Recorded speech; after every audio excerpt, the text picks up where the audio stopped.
The holographic display in the Grand Assembly of the Stellar Confederation cast a pale blue light across the faces of 2,000 alien representatives. Supreme Chancellor Vexthor, his crystalline exoskeleton gleaming under the artificial light, raised all four of his arms in a gesture of absolute authority. The chamber, normally filled with the gentle hum of diplomatic discourse, fell silent. For 6 millennia, Vexthor's voice resonated through the vast chamber. We have maintained peace among the stars. Today, that peace ends. He paused, his compound eyes scanning the assembly. The human species has rejected our latest technological sharing initiative. Their continued isolation and primitive development threatens the harmony of our confederation. Therefore, we shall bring them into compliance, by force. In the human section, Ambassador James Richardson sat quietly, his weathered face betraying no emotion. Beside him, his chief military advisor, Commander Natalia Volkov, appeared to be fighting back a smile. The reaction puzzled many of the alien representatives. Surely these humans understood the gravity of their situation. The Confederation's military commander, General ZYX, materialized next to Vexthor. His holographic form towered over the assembly, battle armor glinting menacingly. Our fleets stand ready. 10,000 warships, equipped with technology the humans cannot hope to comprehend. Their primitive defenses will fall within hours. Richardson finally stood, straightening his simple gray uniform. The movement drew every eye in the chamber. Supreme Chancellor, he said, his voice carrying an odd note of amusement, I feel obligated to ask, have you ever heard of a Trojan horse? The question caught Vexthor off guard. Your Earth mythologies are irrelevant to this discussion, Ambassador. On the contrary. Richardson smiled, and something in that expression made several alien representatives shift uncomfortably in their seats. It's quite relevant. You see, for the past 3 centuries, while we've been politely declining your technological sharing initiatives, we haven't exactly been sitting idle. Commander Volkov pulled out a small device and pressed a single button. Instantly, every holographic display in the chamber changed. The images they now showed caused a wave of gasps and murmurs to sweep through the assembly. Instead of Earth's known defensive network, a modest collection of orbital platforms and patrol ships, the screens showed something entirely different. Massive warships emerging from hidden bases in the asteroid belt. Orbital defense platforms uncloaking around every major human colony. Weapon systems that made the Confederation's best technology look primitive by comparison. You see, Richardson continued, his voice taking on an edge of steel, humans have a rather unique perspective on peace. We cherish it, yes. We celebrate it, absolutely. But we never, ever trust it to last forever. He gestured to the displays. While we smiled and nodded at your patronizing offers of guidance, we were building. While you dismissed us as primitive, we were studying every aspect of your technology, finding weaknesses you didn't even know existed. General ZYX's hologram flickered with rage. Impossible. Our monitoring systems were exactly as effective as we wanted them to be, Volkov interrupted, speaking for the first time. Did you never wonder why humans seem so content with outdated technology? Why we always seem just a little bit behind everyone else? It's because everything you've seen of human military capability for the past 300 years has been an elaborate piece of theater. Richardson's smile widened. Now, Supreme Chancellor, you face a choice. You can recall your fleets and maintain the peace you claim to value so highly. Or, his voice hardened, you can find out exactly why humans spend so much time preparing for war. The chamber erupted in chaos as Richardson and Volkov turned to leave. Just before they reached the exit, Richardson paused and looked back. Oh, and those 10,000 warships you're so proud of? We've had countermeasures designed specifically for each class of vessel for the past 50 years. Good luck. As the human delegates departed, their quiet laughter echoing through the chamber, the alien representatives sat in stunned silence. They had just witnessed something unprecedented, a species that had not only anticipated war during peacetime but had spent centuries preparing for it while maintaining a perfect facade of technological inferiority. In the following hours, as intelligence reports began flooding in from across human space, the true magnitude of humanity's deception became clear. Every human world, every colony, every outpost had been hiding military capabilities that surpassed anything in the Confederation's arsenal. The peaceful, primitive humans had revealed themselves to be something far more dangerous, a species that had mastered not just the art of war, but the art of deception on a galactic scale. The war that the Stellar Confederation had so confidently declared was over before it began. They had made the oldest mistake in the universe. They had judged their opponent by what they wanted to see, rather than looking for what was carefully hidden. As news of the human revelation spread across the galaxy, many species began to understand a fundamental truth about humanity: their greatest strength wasn't their technology or their weapons, but their perpetual readiness for the worst, even in the best of times. Admiral Isabella Martinez stood at the viewport of Titan Base Alpha, watching Saturn's rings glitter in the distant sunlight.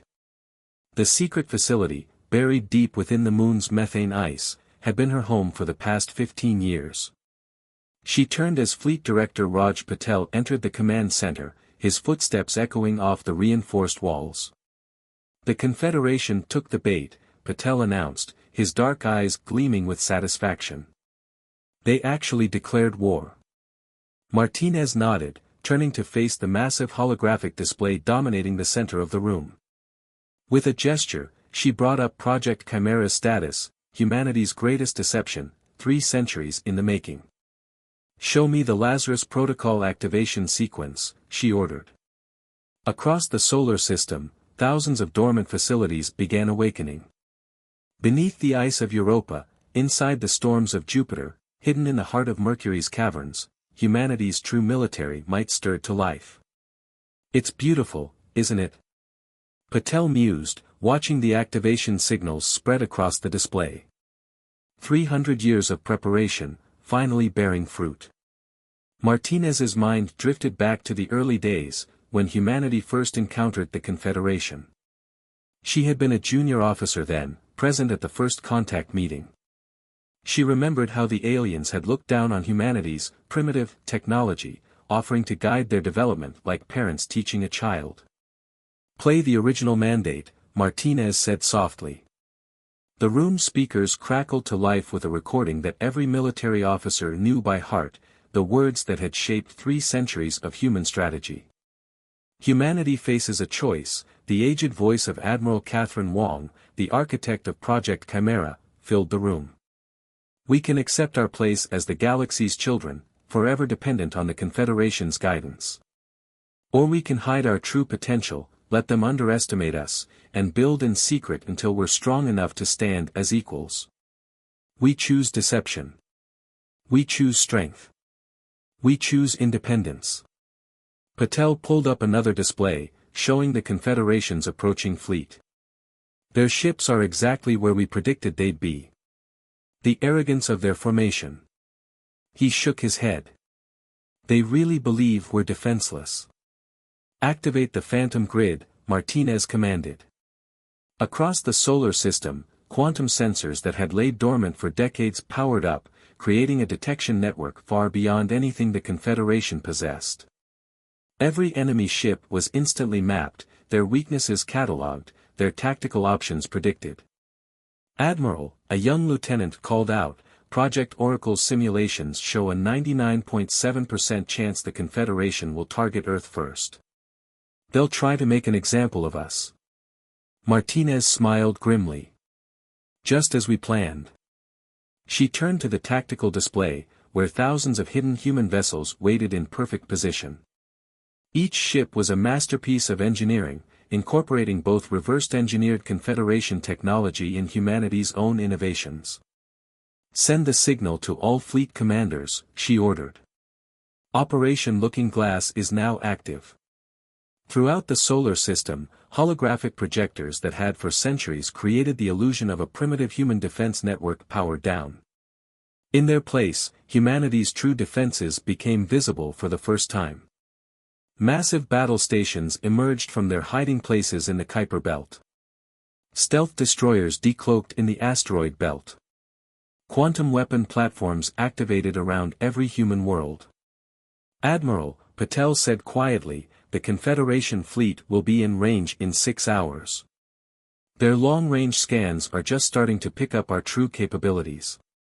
He paused, checking another display. Their communications show increasing confusion and alarm. Martinez nodded, satisfaction evident in her expression. "They're beginning to understand. But it's too late." She activated the fleet-wide communication system. "All commands, this is Admiral Martinez. For 3 centuries, we have waited, watched, and prepared.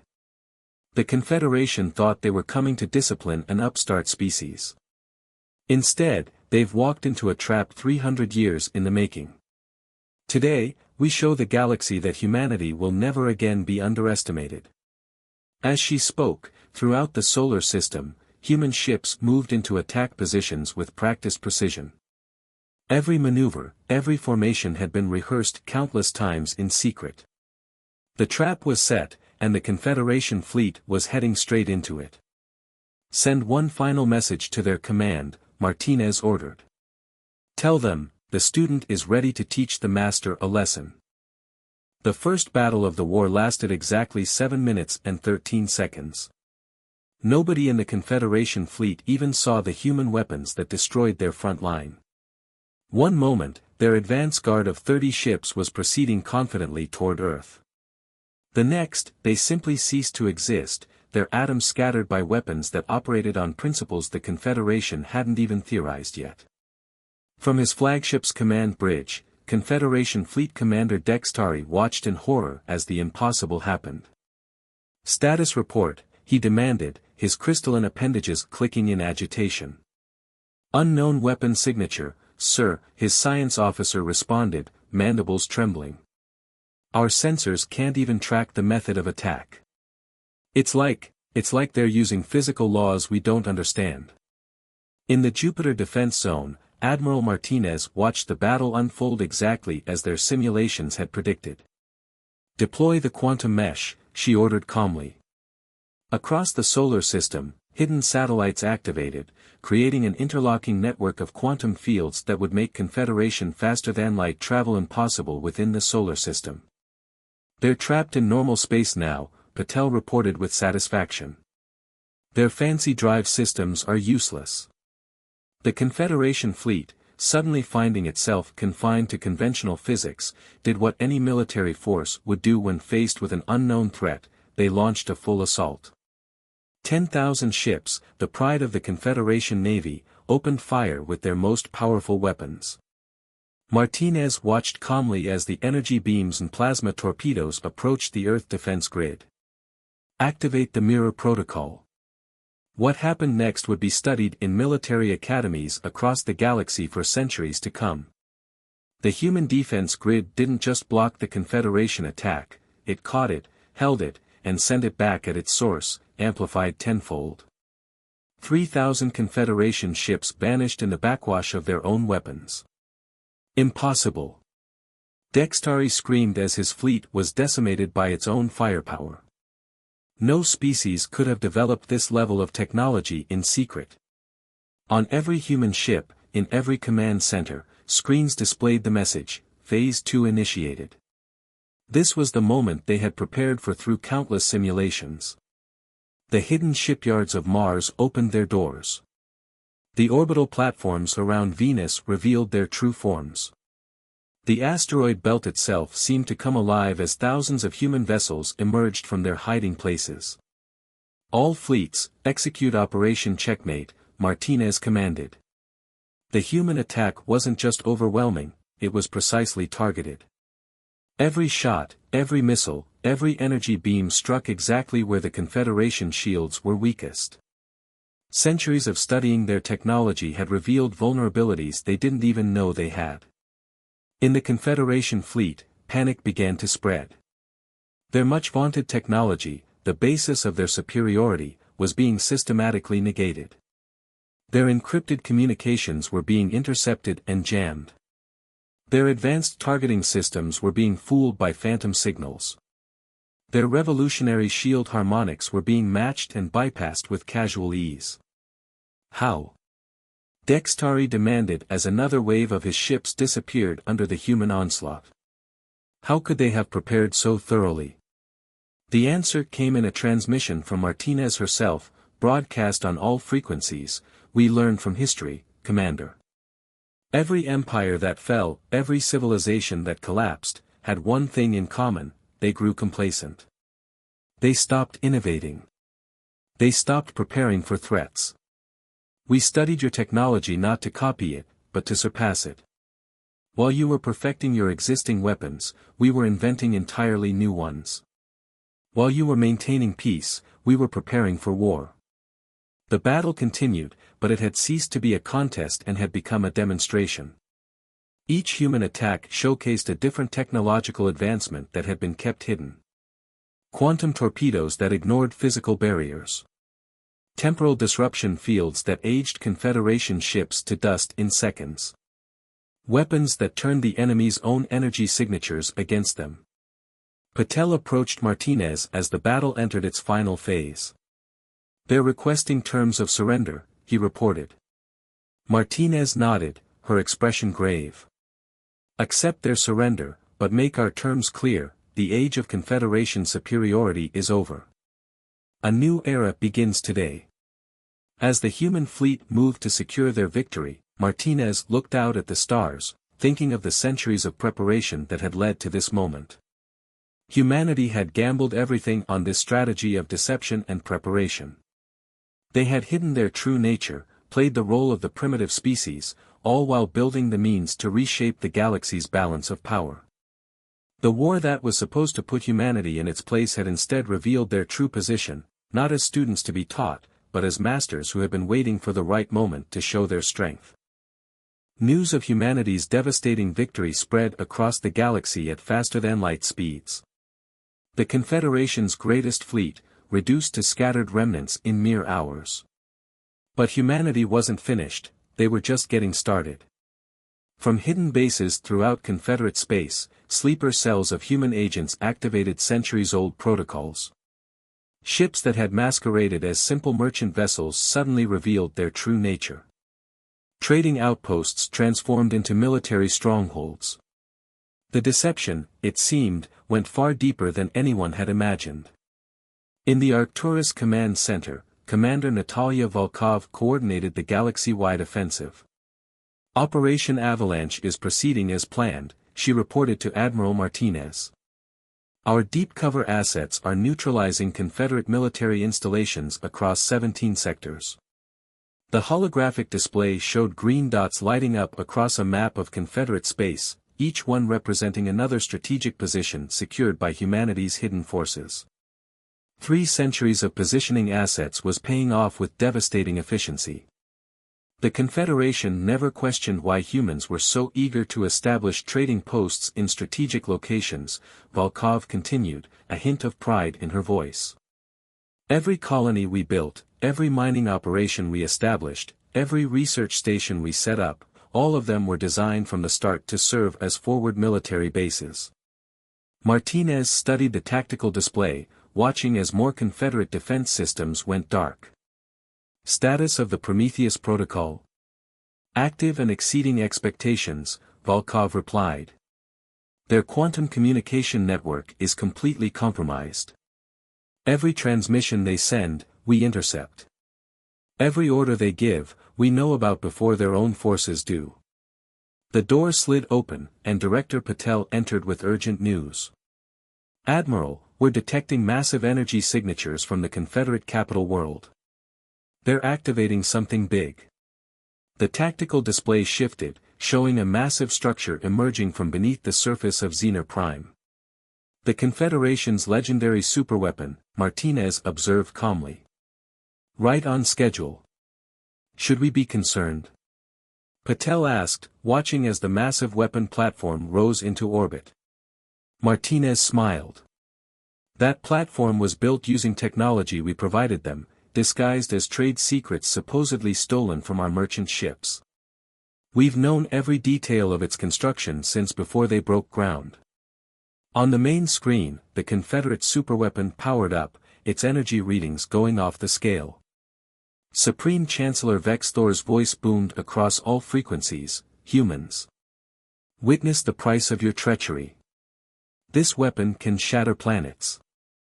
Surrender now, or watch your worlds burn." Martinez opened a channel. "Chancellor, I recommend you check your weapons targeting systems carefully." There was a long pause. Then panic erupted in the Confederate communications. The superweapons targeting computers had been compromised from the start. The sabotage was so deep, so fundamental, that the massive weapon could only target Confederate worlds. "A final gift from our primitive technology," Martinez broadcast. "You never questioned why those targeting algorithms we accidentally leaked were so easy to steal. You never wondered why we seemed so careless with such valuable data." Across Confederate space, their military leaders were coming to a horrifying realization. Every piece of human technology they'd managed to acquire over the centuries, every scientific breakthrough they'd gleaned from studying human ships, every technical specification they'd stolen, all of it had been carefully crafted bait, designed to be stolen, designed to be used. In the Arcturus Command Center, Volkov received another report. "Admiral, the Confederate Council is requesting an immediate ceasefire. They're offering unconditional surrender." Martinez shook her head. "No. Not unconditional. They need to understand exactly what's happening here." She opened a channel to the Confederate Council. "Your surrender will be accepted on one condition: you must acknowledge that humanity has surpassed you. Not through brute force or stolen technology, but through patience, preparation, and the understanding that true strength lies in being underestimated." As the council debated, human forces continued to secure strategic positions across the galaxy. Every hour revealed new surprises, new layers to humanity's deception. Trading hubs became fleet bases. Civilian ships transformed into warships. Research stations unveiled weapon systems that made Confederate technology look primitive by comparison. The galaxy was changing, and at its heart was a truth that would reshape civilization: humanity had never been the student. They had been the teacher all along, carefully guiding the Confederation down a path of their choosing, letting them believe they were superior while preparing for this very moment. In the command center, Martinez looked out at the stars, thinking of all the generations that had maintained this deception, all the men and women who had lived and died keeping humanity's true capabilities hidden. "Send word to Earth," she ordered. "Tell them it's time for Phase 3. The galaxy was about to learn that humanity's revelations were far from over. 1 month after the war that lasted less than a day, representatives from every spacefaring species gathered in a new chamber, one built by human hands. The crystal dome of the Confederation had been replaced by Earth's Humanity Assembly, a technological marvel that showcased their true capabilities. Ambassador Richardson stood at the center of the chamber, addressing the gathered species. The fear in their eyes was evident, but so was something else: respect. "For 3 centuries, Richardson began, humanity played a role. We were the primitive species, eager to learn, grateful for guidance. That deception served its purpose, but now it's time for truth." He gestured, and the chamber's walls became transparent, revealing Earth's true face to the galaxy. The assembled representatives gasped. Earth wasn't the relatively primitive world they knew. It was an ecumenopolis of unprecedented scale, its surface covered in structures that defied their understanding of physics. Orbital rings encircled the planet, shipyards stretched to the moon, and defense systems beyond their comprehension protected it all. "This is who we are," Richardson continued. "Not the species you thought you knew, but the one we chose to hide. We could have revealed this centuries ago, could have demanded our place among the stars. Instead, we waited, watched, and learned." Admiral Martinez stepped forward, her uniform bearing new insignias that represented humanity's true military might. "You all believe we prepared for war," she said, her voice carrying to every corner of the chamber. But you're wrong. We prepared for peace. The holographic displays activated, showing something that stunned the alien representatives even more than humanity's military revelation: plans for technology sharing, defense cooperation, and joint scientific ventures. But these weren't the patronizing offerings the Confederation had once made to humanity. These were genuine partnerships, backed by technologies far beyond anything the galaxy had seen. Humanity doesn't seek dominion, Martinez explained. We seek equality. Real equality, not the false hierarchy the Confederation maintained. Every species in this room has unique strengths, unique perspectives, unique contributions to make. We hid our true nature not out of fear, but because we needed to understand who you really were. Director Patel stepped forward, activating another display. For centuries, we studied not just your technology, but your cultures, your philosophies, your ways of thinking. We learned your strengths and weaknesses, not to exploit them, but to understand how we could all work together as true equals. The chamber erupted in discussion as the implications became clear. Humanity hadn't just been preparing for war, they had been preparing for what would come after. Every piece of technology they revealed wasn't just a weapon, but a tool. Every strategic position they'd secured wasn't just a military advantage, but a foundation for cooperation. The Confederation maintained peace through hierarchy, Richardson said. We propose something different: peace through mutual strength, mutual respect, and mutual understanding. Commander Volkov unveiled the final piece of humanity's revelation: a new galactic charter. Not one that placed humanity at the top, but one that genuinely distributed power among all species. The technology they had kept hidden would be shared, the defenses they had built would protect all, the knowledge they had gained would benefit everyone. We could have conquered you, Martinez stated simply. Instead, we choose to elevate you. Not as superiors granting favor to inferiors, but as equals sharing strength with equals. In the days that followed, as the details of humanity's proposal were discussed and debated, a new understanding spread through the galaxy. Humanity's greatest deception hadn't been hiding their military might, it had been hiding their true intention. They hadn't spent 3 centuries preparing for war, they had spent it preparing for a peace unlike anything the galaxy had known. The old Confederation was dissolved, replaced by a new alliance of genuine equals. The species that had once looked down on humanity now worked alongside them, learning that true strength didn't come from technological superiority or military might, but from the wisdom to know when to use power and when to share it. And in orbit around Earth, the massive shipyards that had built humanity's hidden fleet now produced vessels of peace and exploration. The weapons that had been revealed were transformed into tools of protection for all species. The deception that had maintained peace for 3 centuries was replaced by a truth that would maintain it for millennia to come. Humanity had changed the galaxy not through force of arms, but through patience, wisdom, and the understanding that true power lies not in domination, but in the strength to create something greater than yourself.